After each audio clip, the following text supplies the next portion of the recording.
Hi guys, Phil here. It's Friday. Happy Friday to you.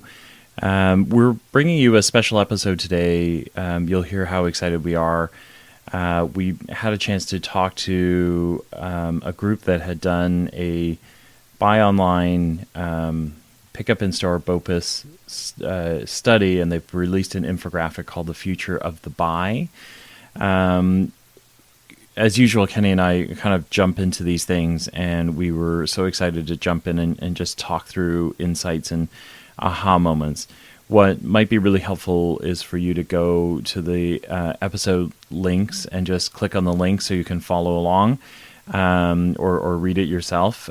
Or if you can't be bothered or don't want to go to the episode links, the link you're looking for is tpnweb.com/infographics/tpn_pandemic.pdf. So tpnweb.com/infographics/tpn_pandemic, and that'll take you to the future of the buy. So that's what we're going to be talking about. We hope you like this. We would love to hear your feedback. Retailers, if you have other questions that you want us to pass on, or you have questions for us out of this, or comments, or you want to throw rocks at us or whatever, hit us up and we'd be happy to answer any questions you have. All right. Thanks for tuning in on a Friday. We hope you have a wonderful weekend. So welcome to, we've got a special episode. We are very, very excited. We got in contact with Cheryl Policastro. She is the managing director and head of insights at TPN. And one of the things that TPN has done is a infographic. We'll make sure we put the links in the podcast description so you can get it. But they've done some work around BOPIS or buy online, pick up in store, pre-COVID and post-COVID. And if you've been listening to the podcast, Kenny and I have been talking about this and the impact to retail for quite a few weeks now. And we were so excited when the folks at TPN connected us with Cheryl. Cheryl, welcome to the show. Great. It's so great to be here. Thanks so much. Yeah, we're really excited. We I guess before we get started, do you mind? I know a little bit about your background. We were talking about it just before I hit record. Do you mind just telling the folks a little bit about you and then also about TPN as well? Yeah, sure. Thanks so much for the opportunity. So I've been with TPN for about 3.5 years. And as you mentioned, I head up the strategy and insights team. I have a great group that does some amazing work in understanding what's happening with consumers and shoppers. And, TPN is all about making the buy happen. So our focus is to partner with our clients to help them build their brands and build their businesses by connecting with people and connecting with them in a way that will influence their behaviors in order to drive the brand's objectives and also to build their brand's authenticity. So my background is actually pretty varied. I was client side my whole career up until joining TPN a few years ago, and I've had experience across marketing and sales positions, along with analytics and strategy and insights, and decided a few years ago that I'm most inspired by the insights work. I love to do research. I'm super curious about people and what makes them tick. So decided that I wanted to fully focus on the insights role. So that's what brought me to TPN, and I love it. It's an amazing place to be. We have one of the best cultures around, and it's been a lot of fun. And this study has been probably one of the best things that we've done because it's such an interesting time, and we felt fortunate to have an opportunity to dive in and start to understand what's happening. Right. Yeah, it's so a couple of neat things there. One is you stayed true. I think all of us that have done insights love the insights, but we usually get seduced by something else, either the fanciness of marketing or the bonuses that come with sales, right? And you never stay true to the, where the really, like you're right? The fun parts are in the insights, right? So good on you. And then two, like TPN has some really cool clients, right? Like you've one that's near and dear to my heart. You've got Glenn Fittich that you've worked with, right? And Icebreakers, Bank of America, Sarah Lee, Hershey's, some really cool brands in there. It's an amazing mix of really strong CPG brands along with retailer clients as well, which things really interesting. I've always enjoyed sort of the faster pace and being able to jump into new learning experiences, and I definitely get that every day here because we have so many different types of clients that we work with. Awesome. And then let's jump into it, because you guys did this really cool infographic called The Future of Buy. It looks at, buy online, pick up in store, BOPIS, kind of pre-COVID and then during COVID. Is that right? That's correct. Yeah.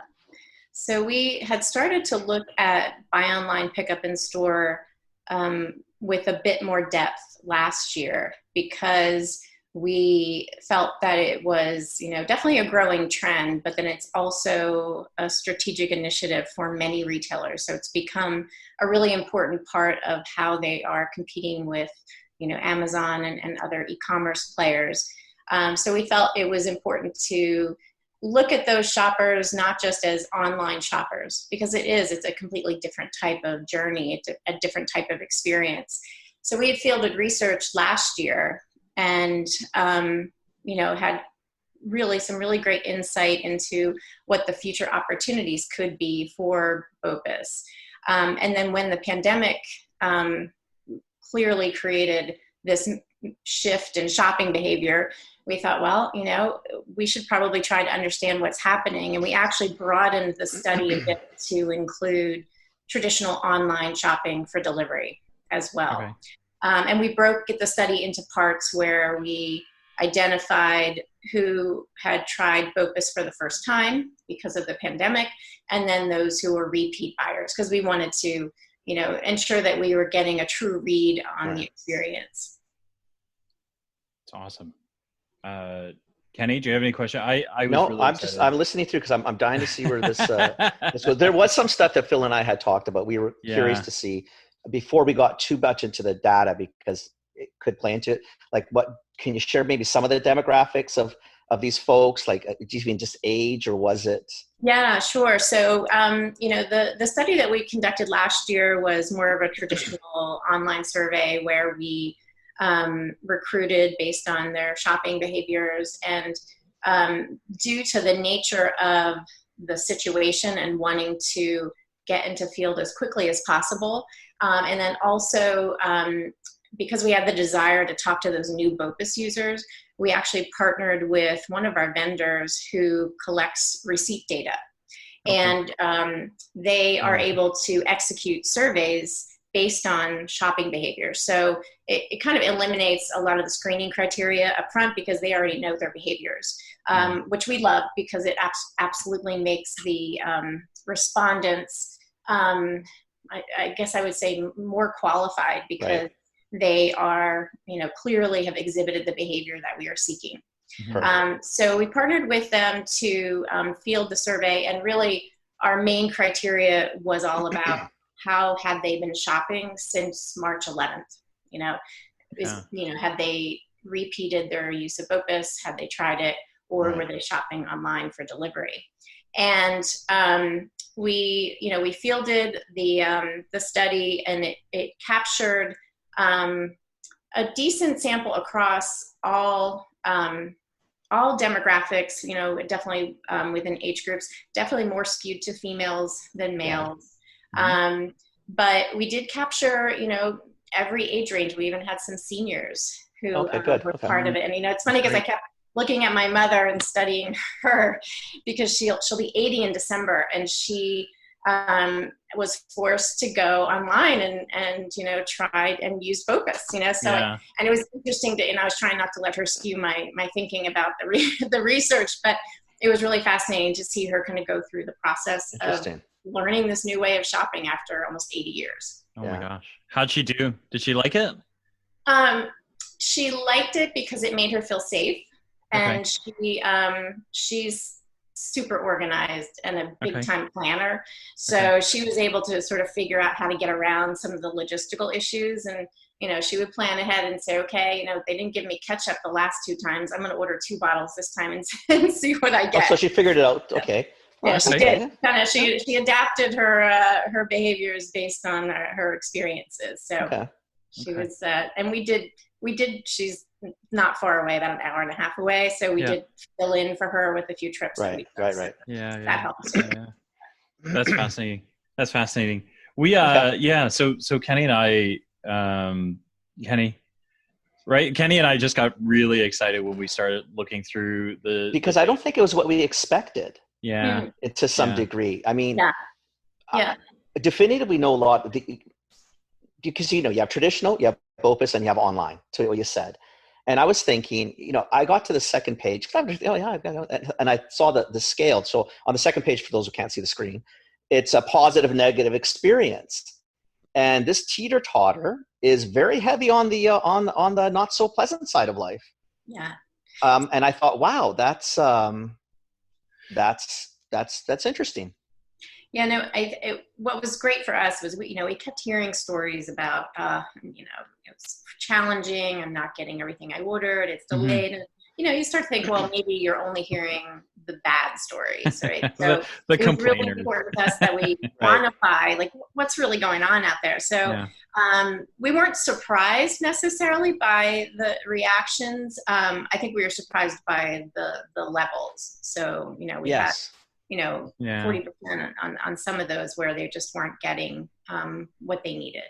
So it was definitely an experience that didn't meet expectations, sort of paired with a new experience that for some that was a challenge, a challenge to have to completely adapt the way you shop. Right. Yeah, I guess what I found more interesting is that I don't disagree with you, especially some of the negatives, the high negatives. I'm getting old, I can't see. Fewer products available or not completely fulfilled. You knew that was going to happen. I mean, and I think the media did in both countries a reasonable job showing empty shelves. So supply chain was struggled. What I found interesting about it, because this survey was done over a length of time, that it still remained quite high, even as we started to get into a little bit better spot. Do you know what I mean? Like I was looking at it thinking that, and then the shopping intent was the one I thought, wow, that's.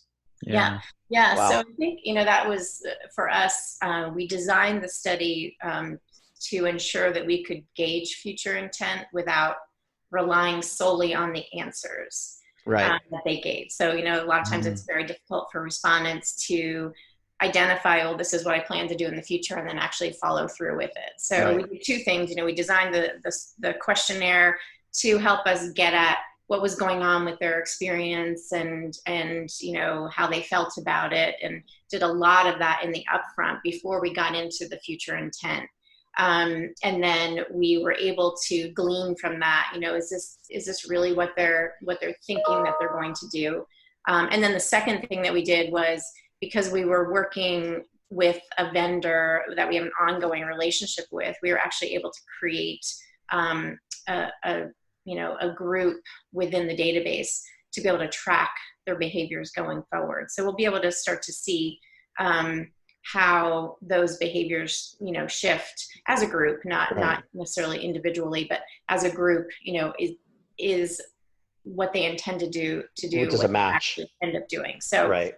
So that was interesting. And we were surprised by the shift. So we knew that, there would definitely be some shift to online. I think it was just sort of that massive move to the middle, we keep calling it. So if you think about, online shopping only at one end of the spectrum and in-store shopping only at the other end of the spectrum, everybody kind of moved to the middle.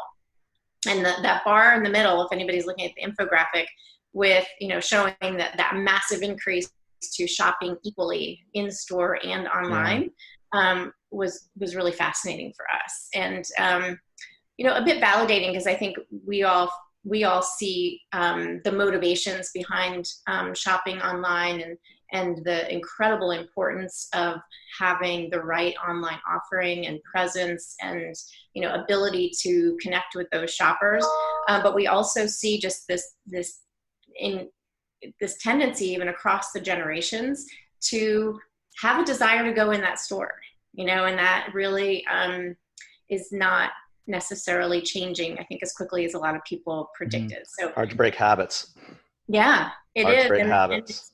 I think, you know, for us, we talked a lot about, you know, what's the opportunity in crisis. And, you know, clearly there are a lot of opportunities that are more about humanity and, you know, well-being.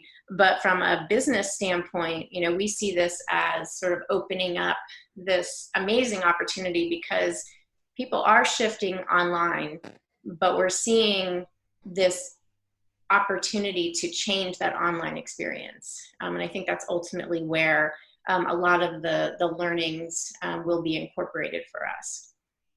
I think there was some neat, so there were a couple of things on the teeter-totter that surprised me. I think you should share some of these, because if nobody's seen it, it's hard. Like the three of us are probably looking at the screen and I can see the numbers. Well, but maybe, Cheryl, if you want to highlight a few of the big ones, or Phil, I think people really need to appreciate some of these numbers.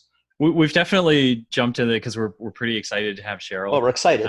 Yeah, we're generally excited sort of guys. So, but as you're going through this, like I think some of the neat things for me that I did not expect to see. So, on one of the grids where there's a seesaw, the negative experience side is you know, well outweighs the positive experience.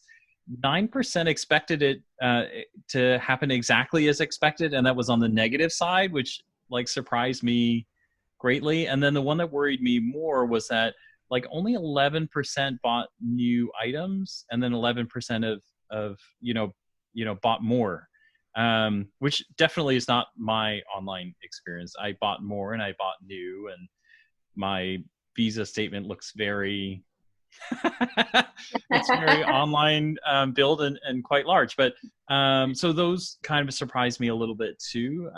Just surprised retailers too, because those two are, as a retailer, if you're not coming in, I need you to be a lot heavier on the bought new items and bought more, because I've lost impulse and a lot of other tangible impulse, not impulse that Amazon manages. You know, if you buy this, you buy that, blah, blah, that kind of thing. Like, but the old school impulse, building an end, building a wing, building a floor stack, putting something with checkouts. Yeah, it is interesting. And I think that, you know, as we ask shoppers to consider their last experience. And so I think over time, you probably would see this number increase as people realize that, you know, that item that I've been looking for is just not getting fulfilled. They are switching to new brands or new categories. And then we definitely see that the value of that online shopper tends to go up in the baskets, you know, and they actually have been for a number of years now. That online basket is typically a much larger basket, and those are highly valuable shoppers for the retailer. So I think that's another instance where, you know, as you have individuals reflect on the last experience that they had in order to get a real read on their expectations versus their experience, I would say this number would probably go up if you asked it over a series of experiences. I think in order for traditional bricks and mortar to manage with a buy online, pick up in store, it has to. They've got no choice. If we're just going to buy core products, it's going to be a real problem. So they're going to have to figure out a good way to get. So you're right, because you know what? You shop online, you don't even know what you're doing. Like, you're just clicking away and you hit enter and send, ship, and then, you know, the week after, like, the doors bombarded, box, and you're thinking, holy shit, what did I spend? Right? Because you've got no concept, because they're separate bills, they're free shipping. So you made money. Spend $50 more to get free shipping. Oh my God, I just saved free shipping. That costs you $50, but sure. We're in a store, you know, you're thinking, oh, okay, this bill's getting a little bit out of hand. But I'm trying to figure out how the retailer has to look at these numbers. Well, exactly. But they got to, and you know, an online cart, as big as you want it to be, baby. as much as the household is as big as the cart can be. Yeah, it's so true. And I think a lot of these shoppers were referencing their grocery trips, because in that time, if you think about it, Wow. there was a need for at-home gym equipment, but we didn't have many responses for that shopping trip. It was mostly about grocery shopping. That's grocery and booze. doing, in our household, we started joking that was our chance to get out of the house, was to go to the grocery store. So we, I think what we see here is sort of the result of just, focusing on those essential needs. And clearly, purchasing larger baskets of a lot of items, which might have a slightly different dynamic than, maybe some of your non-essential items. Right. There's the ahas that come out of this.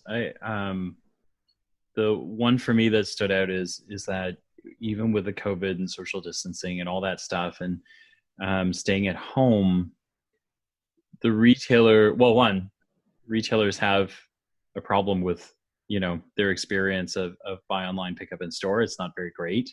They need to fix that. But the drift to the middle is, how do you, Kenny and I have talked about this, but we've never really kind of flushed this one out, is it says to me that maybe you need to redefine what the shopping journey is in store. Like you've got people who will buy online and go to store, 11% of them buy incremental. So you still need to add to basket. They're not 100% happy with going online. They're still going to go to store. So even if I've got a lineup with a mask on, with gloves on, the whole bit, I'm going to store. Is this one of those things where you got to crack open the entire shopper journey and go, like, Kenny and I keep talking about how grocery stores stick the milk all the way at the back, right? So you can work your way all the way through the store, so that you get to see everything. That's got to change somewhere along that way, right? Like that's what some of this data says to me as well.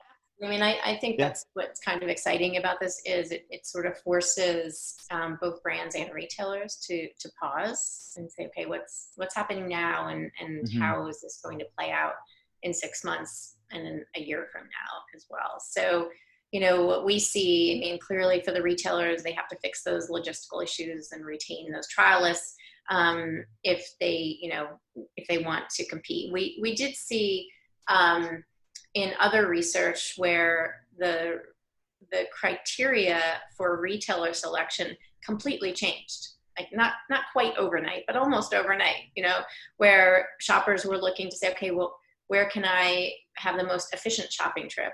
Where can I get in and out quickly and still get everything I need? Where is it, safest for me to shop? I know people who said I normally shop multiple retailers, but I've completely shifted to another retailer because I can get everything there. One stop. So it's amazing how what a massive shift this was across the board, not just for online shopping, but also for that in-store experience. And I do believe that, brands need to understand what that new journey looks like, and, how are shoppers going to split their online shopping versus their in-store shopping, and where does your category fall within that spectrum. And then for retailers, I think the understanding that same dynamic is critical to ensure that you are setting up both your online experience and your in-store experience in the right way, and providing that, for years we've talked about surprise and delight, and that will never go away, right? And, maybe it's not always surprising, but it should always be delighting, right? Delightful. And so, one of the reasons that shoppers said they wanted to get back in the stores because they wanted to select their fresh produce, and they just felt like they they kind of missed browsing, and I think there's a certain type of person who shops online because they sort of have that set list, and they don't necessarily need to see all the options or feel like they want to be inspired by something new. So that online experience as it stands right now works for them, where there are many other shoppers who they want to have that experience of maybe finding that new item We definitely found in our research last year that the online experience did not necessarily set them up to discover new things. And there was a desire to use BOPIS for special occasions because, you know, typically around a special occasion, you're even busier than usual. So BOPIS is a great solution for that. So things like back to school or prepping for a party or, you know, gift buying is, you know, represents kind of this really nice opportunity for both shoppers and retailers. But right now the online experience isn't necessarily about discovery in that way. You know, it's a lot of the shopping we learned from last year's study is done just through kind of like navigating through the menu. You know, like there's really no clear way to, you know, support shoppers in their, you know, as they seek to discover or as they are trying to plan an occasion. That's what I was sort of asking, even on the generational. I was wondering because, like, I know my kids, you know, they're 24 and 22 and they shop online like probably what I would shop in a store. But I'm, you know, much older than them. We never had online. We didn't have the computers when we were their age. We just didn't. I mean, that's how old I am. And we just didn't have it. So you shop differently. But we were also they don't buy in a computer either. Trust me, I know it. You know what? Just let me have my little piece, my little space. You know, I'm not you. He picks on me all the time, Cheryl, all the time. But sorry, it's continue. True. So I start looking at that. And remember, like so what did we do as retailers? Because you're a retailer too, Phil. You build it high, watch it fly. You did all that stuff. Well, that stuff's gone in a lot of ways. Mm-hmm. Like, how are you going to, as a retailer? So if I get to your webpage, and to what you were saying, Cheryl, if I get to your webpage and you don't entice me to browse, whatever that means online, right? I don't know what that means, but you got to get to your shopping pattern, Phil, your journey. You got to get me to walk the store online the way I did. Yeah. But that is that's a mind bender because there's two different worlds. And this is your hybrid person, like you said. See, I'm not this one. I'm either online or in store. I've never done buy online, pick up in store. Never. Oh, I have no desire to, because to me, it doesn't make any sense to me. I either buy it online or I go to the store. I'm not doing it. You know why? I knew you, man. What's going on here? Like, what? Because I'm one of these ones. You know what? Either I want to be blind or I'm going to do it. I don't want someone, you know, half-ass picking my I got to do my own thing. There's certain things I want to the house, and otherwise I'll go do myself. So how are they going to get someone like me even involved in this mess? Because remember, Phil, when this was going on, I don't know what was in the States, Cheryl, but up here, a lot of the retailers who were doing this for a couple, 2-3 years already. So they had a good track record. They had a good program. There was delays, 5, 6, 7 days. So I put my order in today. I need milk, eggs, butter, whatever. 7 days. You think I'm going to wait 7 days? 7 minutes and I'm already getting agitated. 7 days. I'm one of the red people. I'm going to come on. I was so grouchy. I'm going to go to the store by myself. We've used BOPIS for probably 2 years now, 3 years now, maybe. And like, you know what? Remember, computer. Yeah, I know. Not computer. I know, but it was just Tablet boy. It was so great, right? Because we would do it at Walmart. You know, we've got Loblaws up here, which is a regional grocer, and there would be nobody there. I could pull up to the spot, you know, like the people running the thing would be. I stood in line in Costco for half an hour. And I had nobody in Costco. It was by myself. But you know what? Awesome. I never had to go in. Like, I just show up and I keep doing what I was doing. I pop the trunk. They, you know, like, I know those people. And then COVID hit and I was like, oh my God, I got to wait 8 days. I got to wait 9 days. Did I get my spot? Did I lose my spot? You know, like but I love it. It definitely has some logistical challenges. It does. And what we saw in the study, about half had to wait at least 2 to 5 days for their order. So that's a bit of time, though. That's long. Yeah, it's long. Not long for a pair of jeans. Not long for a toaster oven. Yeah. For apples and oranges, steaks. That's long. Yeah, it is long. Yeah. Can of beans. Yeah. And it requires so much more planning. So I think that's where we saw about 24% of the new BOPIS users said they were extremely likely to continue using it in the future. And amongst existing users, it was double that. So 50% were extremely likely. So I think the existing users said, well, I accept that this experience was not so great and I understand why. And I expected to go back to my old experience. So, it'll be interesting to see how many of these first-time triers try it again, maybe when things have settled down now, and how many actually stick with it. So we'll definitely be tracking that. Yeah. Well, I'm going to have to do it now because I'm going to get bugged by Phil now. So apparently today I'm going to try BOPIS because heaven forbid I'm the only one left. All right. And I'm going to interview you then. We're going to turn this around and I'll interview you about your BOPIS experience. Oh my God. This has been amazing. So what's next? Like, is there things that I'm waiting for the follow-up, man. There's another study coming. That's what's next. I want to see in 4 or 5 months what's going on in here, man. What happened? Yes. I'm loving this. I want to see the next one. All right. We'll definitely follow up with you all so we can give you the scoop on what we're seeing in the data.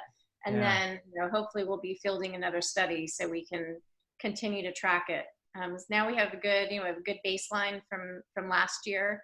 We've got sort of at the height of restrictions, we have an understanding what's going on, and then we'll definitely want to kind of see how things play out later on.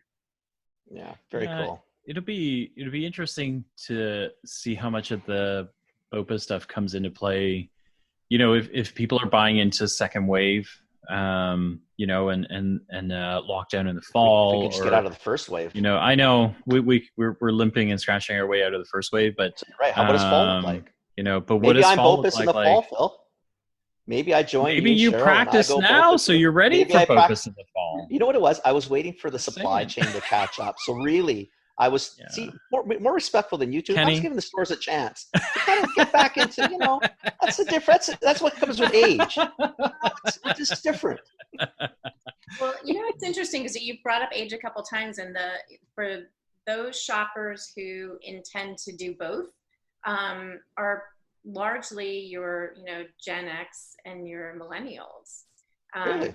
Your boomers are a little bit more likely to be primarily in store.